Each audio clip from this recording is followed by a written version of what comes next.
Salve, tchutchucos, tudo bom? Professor Augusto falando com vocês.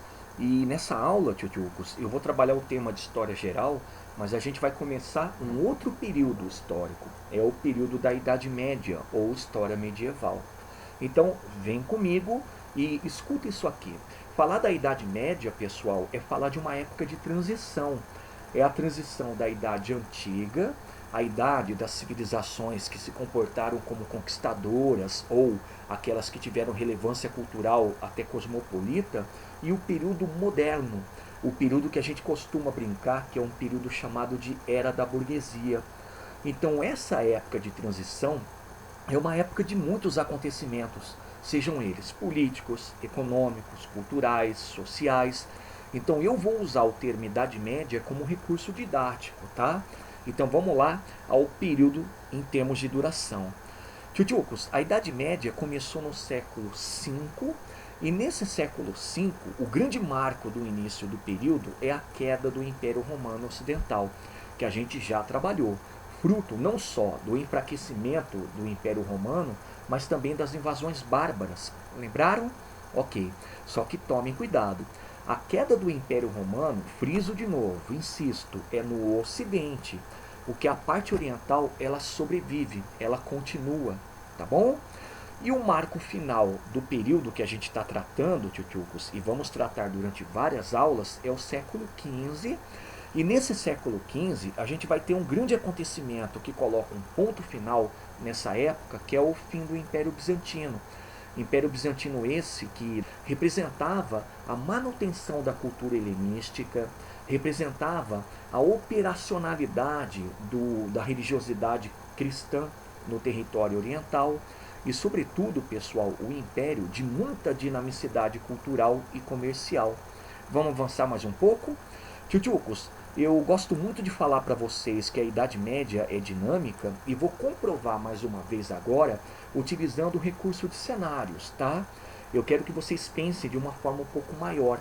É o seguinte, é normal a gente falar que a Idade Média é uma época do feudalismo ou do sistema feudal.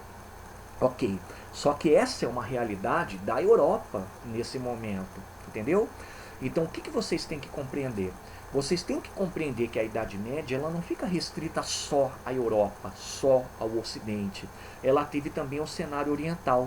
Ela teve inclusive o cenário extremo oriental, Japão, China, Índia, que não cabe agora discutir. Mas nas provas, o que vocês têm que manjar? Que o primeiro cenário que a gente tem que estudar para compreender o quanto essa Idade Média é dinâmica é a Idade Média Oriental. E nesse cenário, o que a gente vai estudar? O Império Bizantino, que nada mais é do que a Roma Oriental, império esse que de certa maneira vai continuar com a tradição romana dentro de alguns aspectos. E o outro império, pessoal, é o Império Islâmico, que vocês conhecem também como civilização islâmica. Império esse que nasceu na Península Arábica. Lembra? Ali nós temos a figura de Mohammed, Maomé, isso equivale ao século VII. E o legal é o seguinte, a partir do momento em que nós temos a criação do Império Islâmico, os dois impérios, o bizantino e o islâmico, começam a se tornar rivais. E grande parte dessa rivalidade tem a ver justamente com o controle comercial. O segundo cenário, que é o que vocês estão mais familiarizados, que é o que vocês conhecem com mais profundidade, é a Idade Média Ocidental. Já anotem aí, eu vou abreviar. A Idade Média Ocidental, tchutchucos, tchutchucas, é uma Idade Média relacionada ao que todo mundo tem que conhecer como Europa. Basicamente, a gente trata da história europeia, tá? Então tenta abreviar colocando que Ocidente, nessa época, é Europa, OE. E o que a gente discute aqui? A gente discute que no princípio dessa Idade Média Ocidental, entre o século V e o século VIII, mais ou menos, existiram vários reinos bárbaros. Reinos esses, pessoal, que se constituíram logo em seguida às invasões desses povos ao Império Romano Ocidental. E de todos eles, quem merece grande destaque é o reino dos francos. Reino esse que vai fazer muito a mistura da cultura deles, bárbara, com a cultura dominada, romana. E dessa mistura a gente vai perceber o nascedouro de características do sistema feudal. tá certo? Outra coisa que a gente trabalha muito, que é o que vocês mais vão guardar, o próprio sistema feudal. E quando a gente fala do sistema feudal, a gente fala de um sistema, pessoal, que é uma realidade da Europa nesse momento. Um sistema fragmentado politicamente falando, um sistema em que você tem uma agricultura forte e operante em contraposição ao comércio, um sistema de uma sociedade toda organizada em relação a trabalhos e funções e uma cultura sim muito religiosa, muito católica. Só que o sistema feudal, ele nasce exatamente como sendo uma continuidade dessas questões que envolvem de um lado os bárbaros e do outro lado os romanos. Tá certo?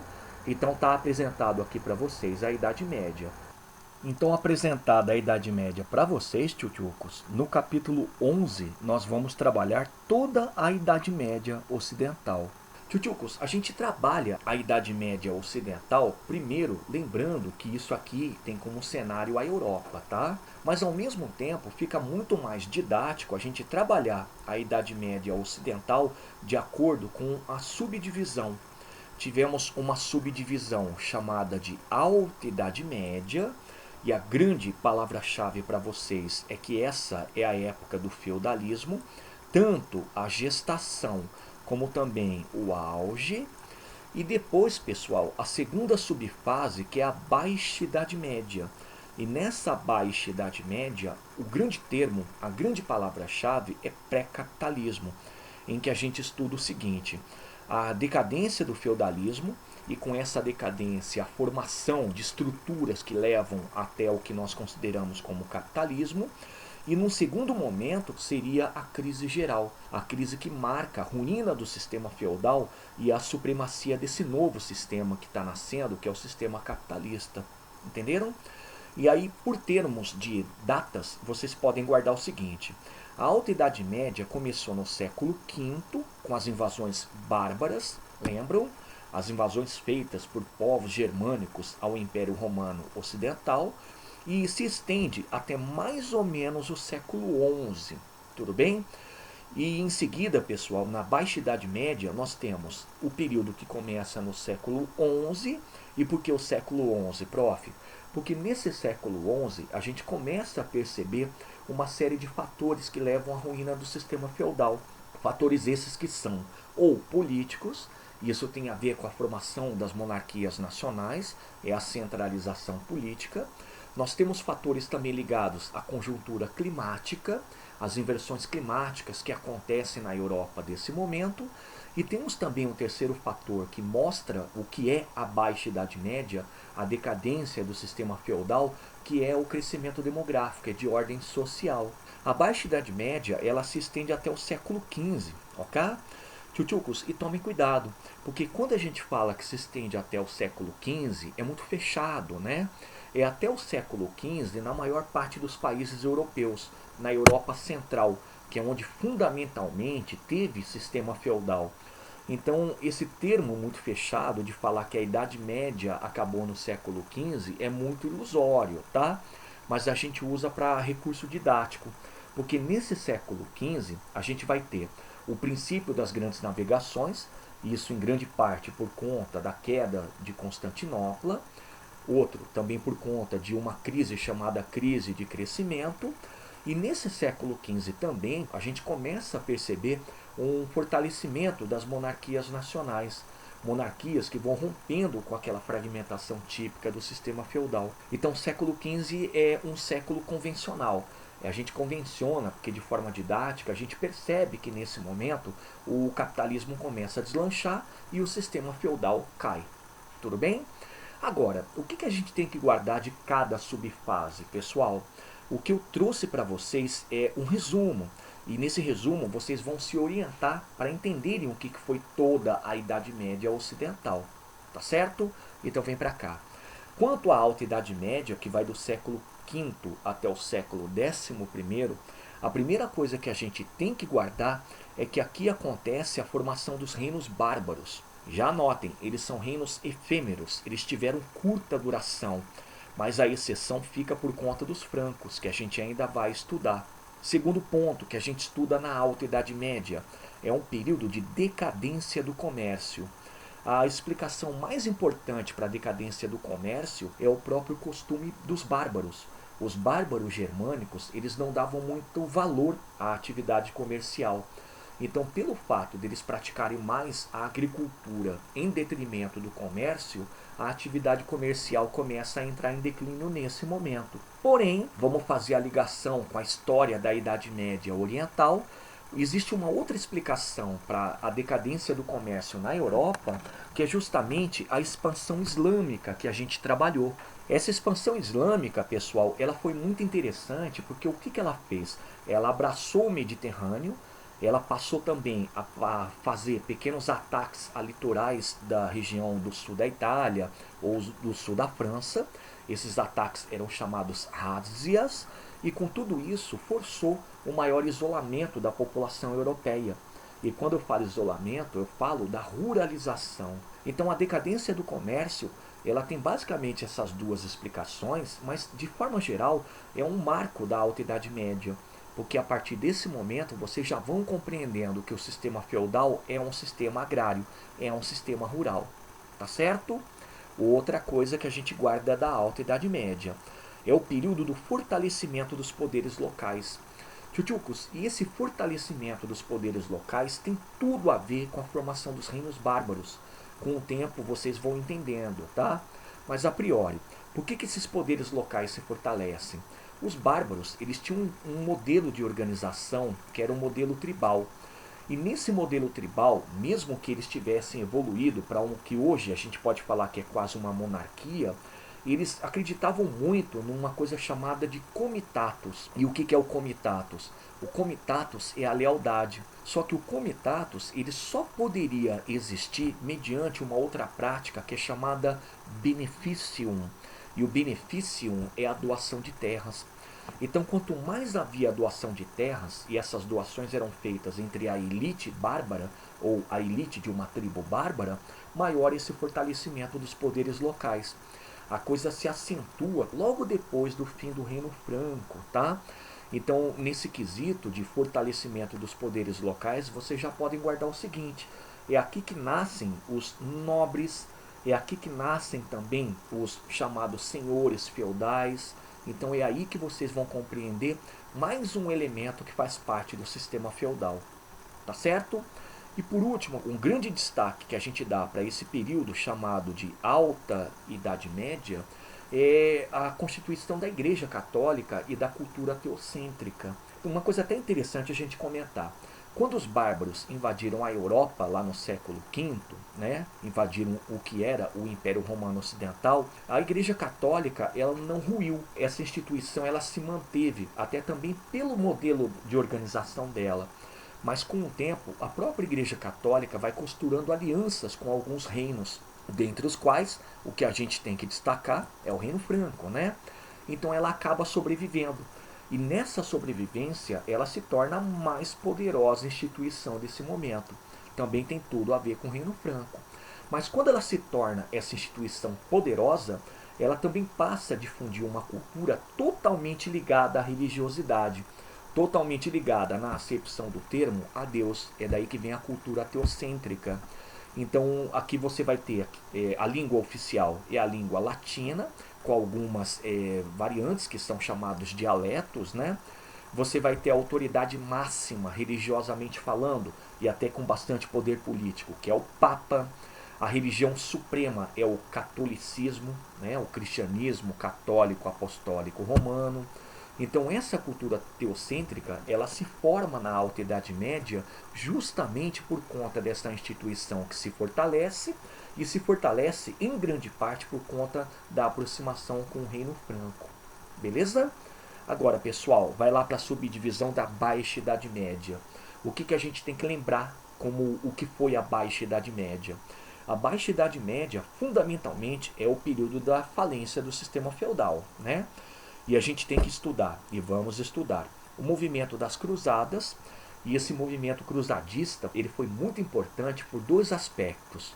O primeiro aspecto, que é fundamental, é que as cruzadas foram criadas justamente como válvulas de escape para a crise do sistema feudal que estava começando a surgir. E o segundo elemento é entender que o movimento cruzadista ele teve também a pretensão de refortalecer o catolicismo.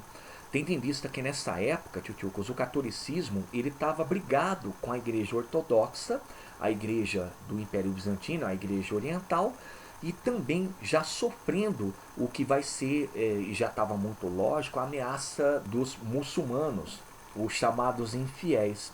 Então é um movimento importante para mostrar para vocês que a gente pode considerar um divisor de águas. Ele marca a transição da alta para a baixa Idade Média, tem mais relação com a baixa Idade Média, porque fundamentalmente a ideia das cruzadas era salvar o sistema feudal. Outra coisa que a gente estuda, tchutchucos, o famoso renascimento comercial e urbano. E já peço até para vocês colocarem que o termo renascimento é um termo muito forte. O correto seria revigoramento. É assim, nunca podemos falar que a atividade comercial desapareceu completamente ao longo da Idade Média na Europa.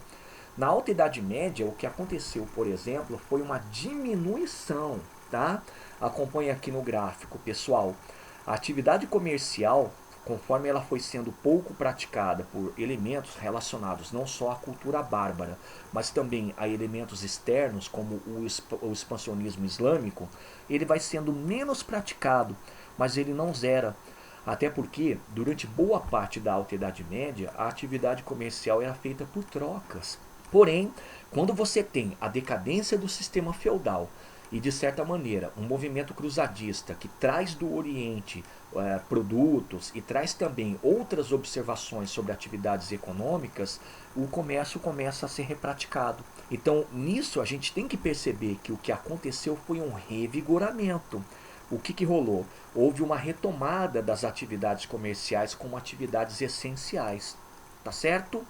Tchutchucos, e o outro renascimento que acontece, que é o renascimento urbano, ele está diretamente ligado ao renascimento comercial. Por quê?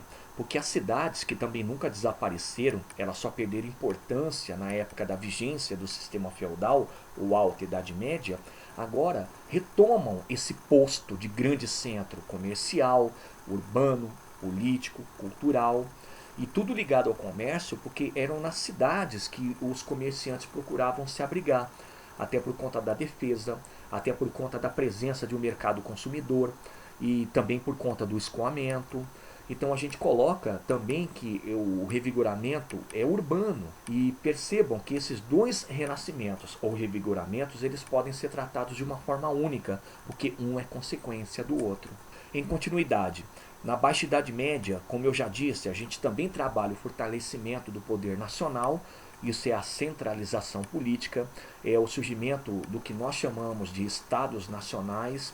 O bacana é que com esse fortalecimento dos estados nacionais ou do poder nacional, a gente tem, com o tempo, paulatinamente a ruína do poder dos senhores feudais. Em detalhe, esse poder nacional ele veio surgindo desde o movimento cruzadista. Ele se fortalece um pouco mais com o revigoramento ou renascimento comercial e urbano, e a partir do século XIII, fundamentalmente, ele começa a escalada para se tornar o principal poder da Europa. Então surgem países como França, Inglaterra, Espanha, Portugal, o próprio Sacro Império Romano Germânico, que era um reino fantoche da Igreja Católica, beleza? Então, em resumo, o fortalecimento do poder nacional é uma novidade para o período em contraposição ao período feudal, a decadência dos senhores feudais. Tá certo? E em se tratando de decadência feudal, a partir do século XIV, pessoal, todas as estruturas do sistema feudal começam a ser abaladas pela famosa crise do século XIV. E o que foi a crise do século XIV? Ela foi uma crise que a gente pode falar que foi uma crise geral.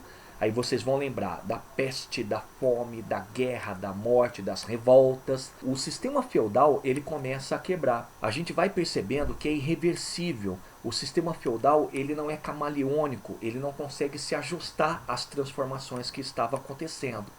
Então, para efeito didático, a crise do século XIV, a peste, a fome, a guerra, a morte, as rebeliões, elas marcam o que nós vamos chamar de decadência feudal, que se estende até o século XV ou, em alguns locais, até o século XX. Bacana?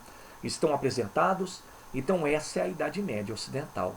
Tchutchucos, continuando. Nessa Idade Média Ocidental, a primeira parada é estudar com vocês os reinos bárbaros. E olha só que coisa interessante.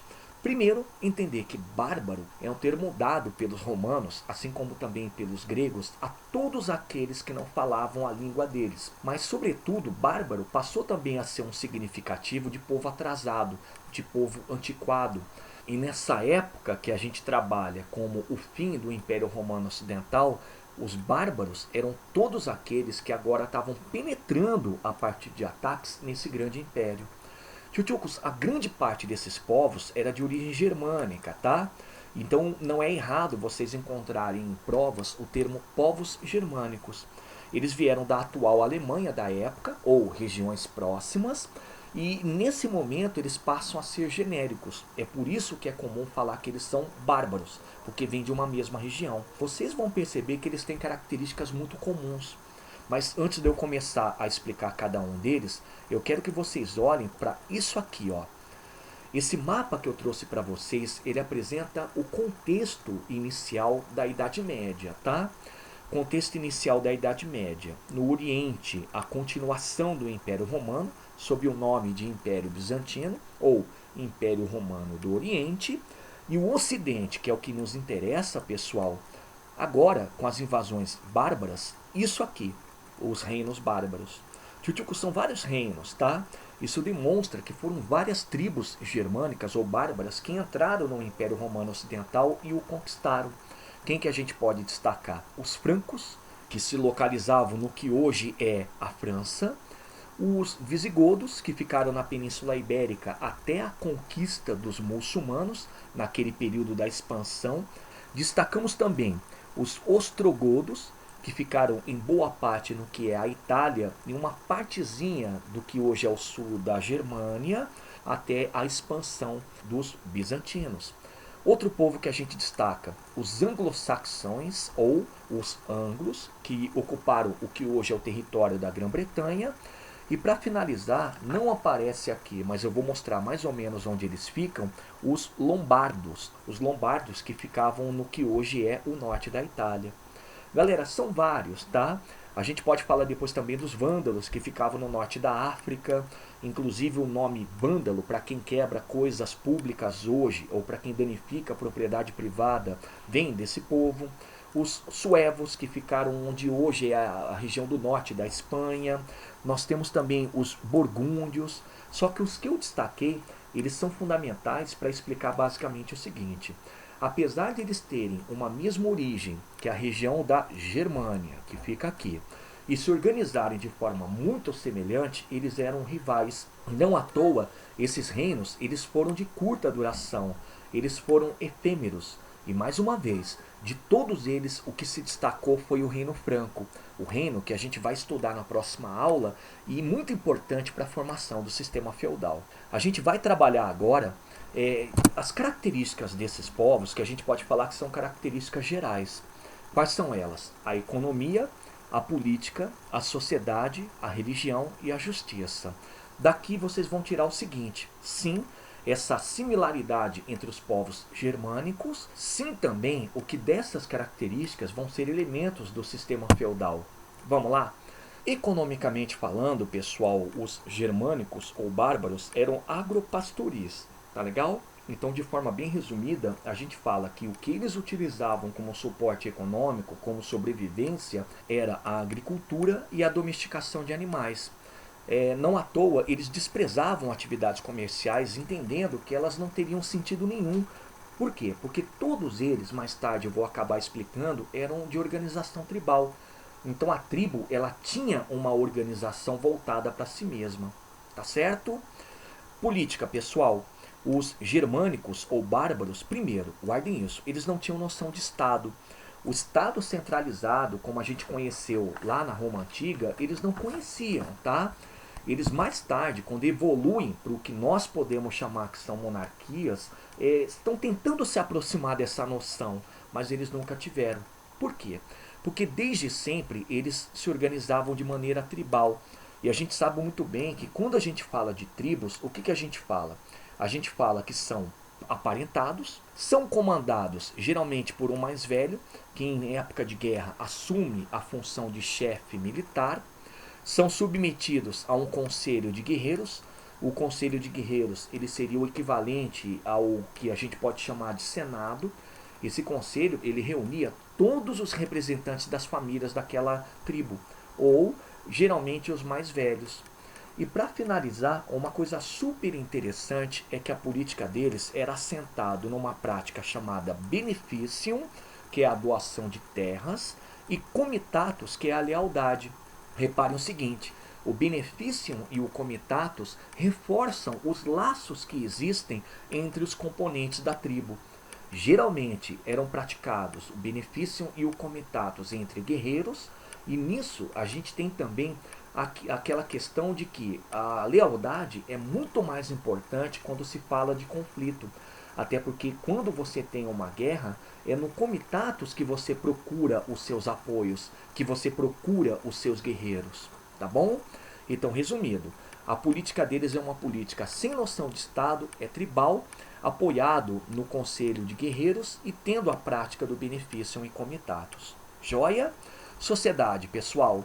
A sociedade bárbara ou germânica, primeiro, é uma sociedade patriarcal e seminômade, tá? O que é interessante é que quando a gente fala de seminômade, a gente aponta para uma característica dessas civilizações, que é o expansionismo. Era muito natural, só que não era constante. O expansionismo feito pelos bárbaros era com toda certeza não só um reflexo da organização deles, que era uma organização militarizada, mas ao mesmo tempo para buscar locais de sobrevivência, tá? Geralmente acontecia quando rolava o crescimento tribal ou quando tribos se fundiam. No começo, como ela era muito pautada na tribo ou nas tribos, tinha basicamente dois componentes, tá? Os guerreiros e os camponeses. Só que com a evolução dessas tribos, principalmente a partir do momento em que invadiram o Império Romano, ela vai se apresentar assim. Tem a presença de um rei, é um título dado geralmente a um chefe militar. Tem os chefes guerreiros, que são aqueles que também constituem o conselho de guerreiros. E quem não lutava era camponês, tinha aqui os camponeses. Boa, boa? Tchutchucos, geralmente essa sociedade ela não apresentava mobilidade. Por quê? Porque existe uma divisão muito clara entre aquele que luta, o rei, os chefes guerreiros e os próprios militares, e os camponeses, que eram aqueles que trabalhavam. Religião, pessoal. Os bárbaros germânicos, eles se associavam à crença politeísta, tá? Então criam em vários deuses antropomórficos, com aparências humanas, mas poderes sobrenaturais, e todos também ligados a elementos da natureza. Destacam-se aí Odin, Thor, Freya, tá certo? Segundo ponto, eles tinham sim uma espécie de uma classe sacerdotal, que em alguns casos eram chamados druidas, tá? E o mais interessante é que alguns desses bárbaros adotavam o arianismo. O arianismo, pessoal, é um rudimento que hoje é chamado de rudimento cristão. Eles eram meio monoteístas, apesar de acreditarem em outras entidades, tá certo? E para finalizar, uma religião que acredita no paraíso, o popular Valhalla, e todos acreditavam também que para chegar nesse paraíso você tinha que ser um bom militar ou morrer em combate. Isso era uma glória, era um passaporte para o paraíso. Beleza? Justiça, pessoal. Justiça bárbara germânica. Era uma justiça basicamente consuetudinária. O que é o direito consuetudinário? É o direito tradicional. Traduzindo, significa que todo o corpo jurídico deles era feito de maneira muito tradicional e passado de boca a boca. Era oral, não era escrito. Então, o direito consuetudinário é o direito assentado na tradição. Fechou? Um exemplo, tchutchucos, de direito consuetudinário, uma prática jurídica deles, eram chamados ordálios. O que eram os ordálios? O ordálio, ou os ordálios, eram julgamentos divinos. Eram julgamentos feitos entre a comunidade, entre a tribo bárbara, mas sempre advogando a ideia de que quem julga eram os deuses. Então, por exemplo, se alguém numa tribo fosse acusado de roubo, esse alguém era levado até o conselho de guerreiros. No conselho tinha lá uma espécie de uma fogueira com uma barra de ferro atravessada dentro dela, e ele segurava a barra incandescente nas mãos, deixava a mão à mostra, ela estava machucada, e voltava para casa. Algumas semanas depois, ele tinha que voltar até o conselho guerreiro e demonstrar a mão. Se a mão tivesse curada, ele era inocente. Se a mão ainda tivesse ferida por conta daquela barra incandescente, ele era condenado. Entenderam? Então existiam várias formas de ordalhos. O que é legal do ordalho, ou dos ordalhos, é que o julgamento era sempre utilizado em detrimento da razão. Houve uma evolução dos ordalhos a partir do momento em que esses bárbaros foram entrando em contato com a cultura romana, e é chamado vergelde. O que é o vergelde? Vergelde, que significa preço de sangue, era uma forma de você fazer justiça sempre com pagamento. Então, se alguém matou o parente de uma família, esse alguém tinha que pagar pelo que ele fez. E o pagamento geralmente é feito em espécie, em moeda, em produto, em gado, tá? Então, reparem que mesmo em contato com os romanos, os bárbaros ainda mantinham o direito consuetudinário, o direito tradicional. Tchutchucos, então tá aí. Isso aqui é só uma introdução sobre a Idade Média Ocidental. E na semana que vem a gente vai entrar com o pé direito, já trabalhando o Reino Franco, para dar sequência no estudo da Idade Média Ocidental, quando a gente for falar do sistema feudal. Tá certo? Então, bons estudos, forte abraço e até a próxima.